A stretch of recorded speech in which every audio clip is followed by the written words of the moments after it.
Welcome, everyone.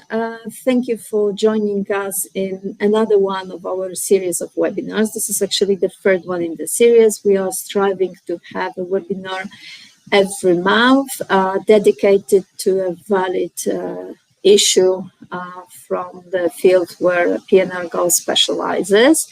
My name is Agnieszka Gogolewska. I'm the head of the sales at PnrGo. For those of you who are not familiar with our company yet, we specialize in automated data submissions of passengers and crew to the authorities in countries, as well as the subject of today's meeting, supranational systems such as EULISA, entry-exit system. Just as a reminder, the recording of the previous webinar on the UKJR submissions is available from our website. If you go to the blog section, you can find the recording of that webinar. Now, for those of you who would like to contact sales to learn more about the options of having EULISA entry-exit service from our company, you have a button visible at the top of the screen. It will stay visible throughout the webinar. You can push the button and we will receive an email requesting the contact, or alternatively, after the webinar, you can write it sales@pnrgo.com and we will get back to you and talk more.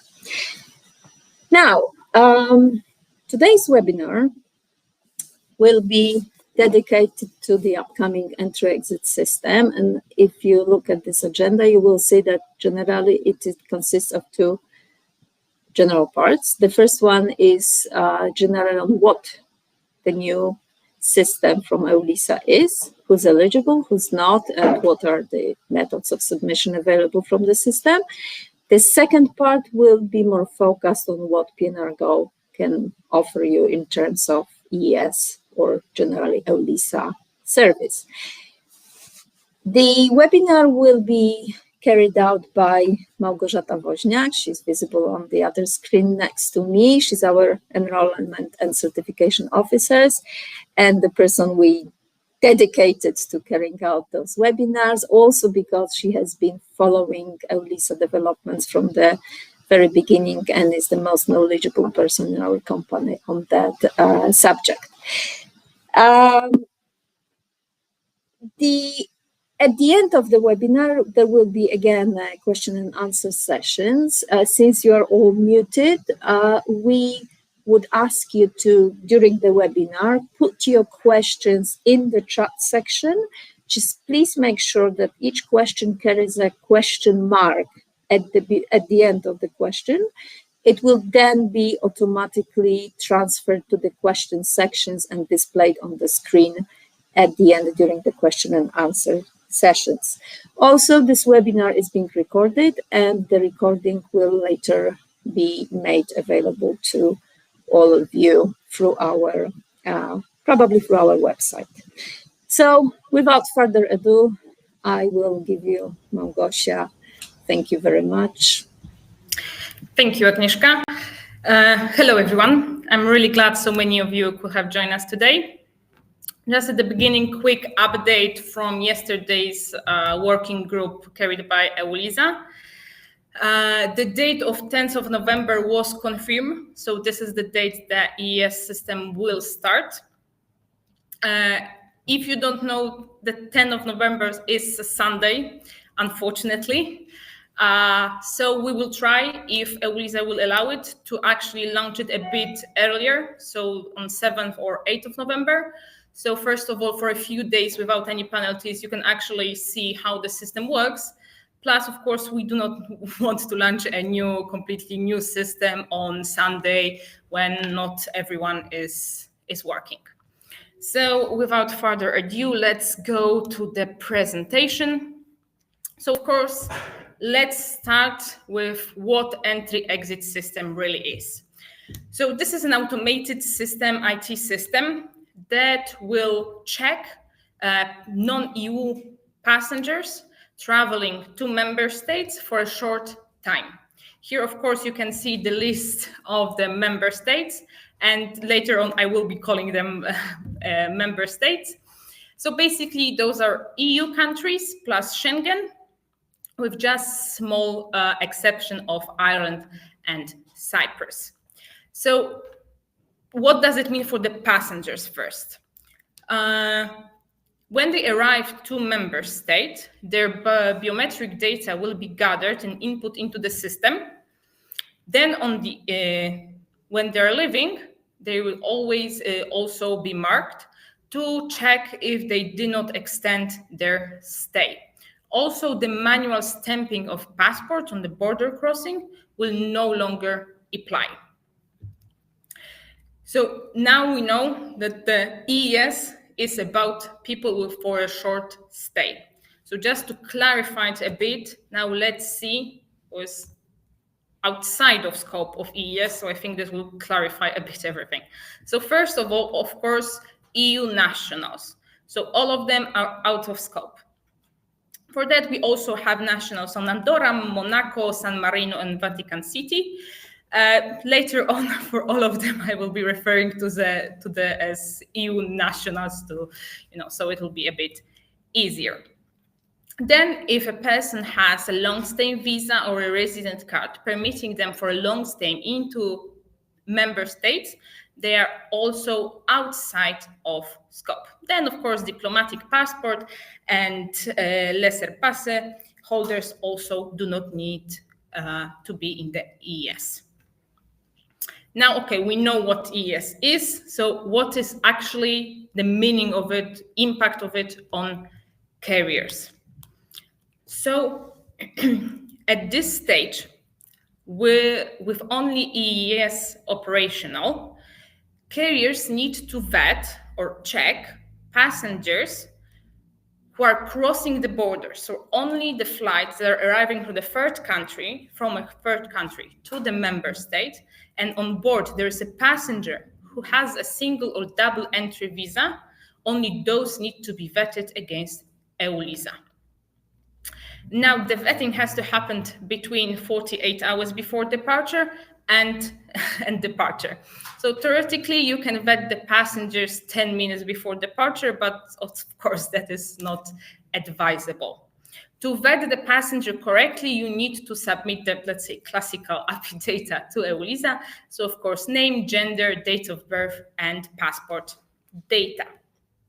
If you do not comply and bring someone to the member state that is in scope of EES and they do not have permission to enter, you can get a penalty starting from 3,000 euros per person or €500,000 if this is a lump sum, if you bring a lot of those passengers. Those penalties are decided by member states, so they can differ between each country. So just to sum up everything from the last 3 slides. So in scope of EES, so the data will be gathered at everyone with a short stay, but carriers need only to vet people with single or double entry visa. Now, I think the question that was asked in the past 2 years, at least 1,000 times, do private flights are in scope of EES? So do they need to vet their persons on board, let's say? So the short answer is no. I know that some of you have been on webinar last month with the EBA when the answer was a bit different, but no, EULISA confirmed they do not have to register or vet their passengers. So it means that they will not be penalized for bringing those passengers. Now, this is, let's say, theory. Now let's go to the practice. So basically everyone, let's say, both EULISA, EBAA, us as well, we advise even private owners to register, as then you can in advance check if you'll be accepted into the member states. So this, I think, is the most important, for example, for commercial flights. when you can check in advance if all your employee will be admitted to member states. Okay, now we know what is it.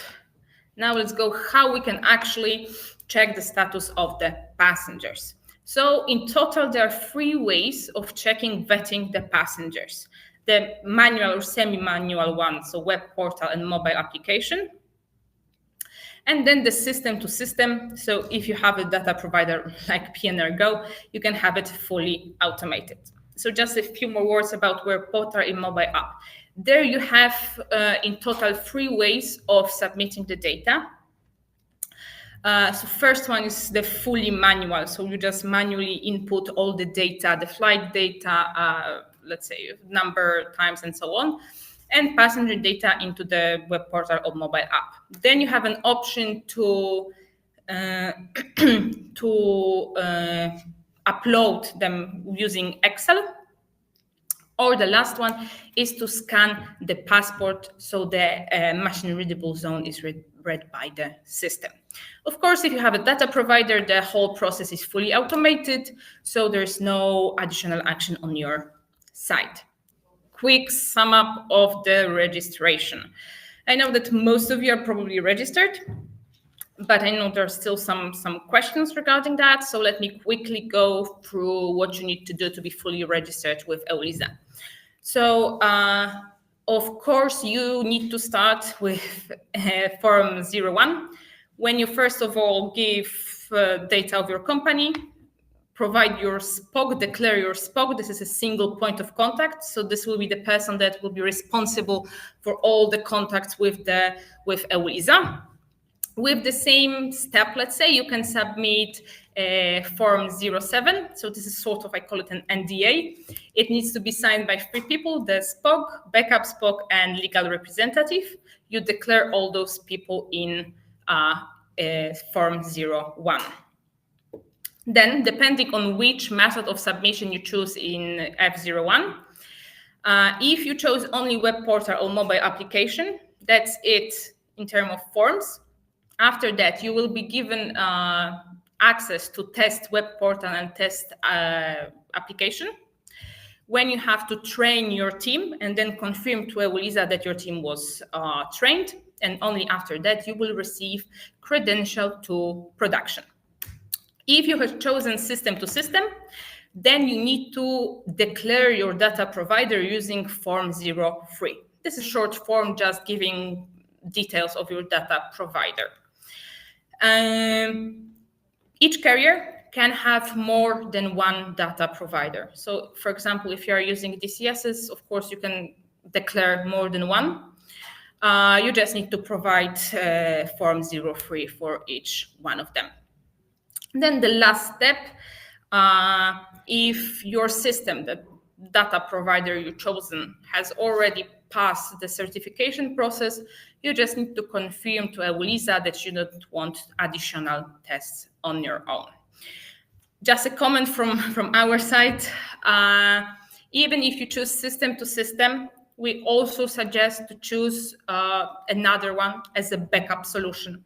Of course, we have been working for quite a while without any problems, but there are a lot of systems involved. So just to be safe, it's better to have a backup option, just in case.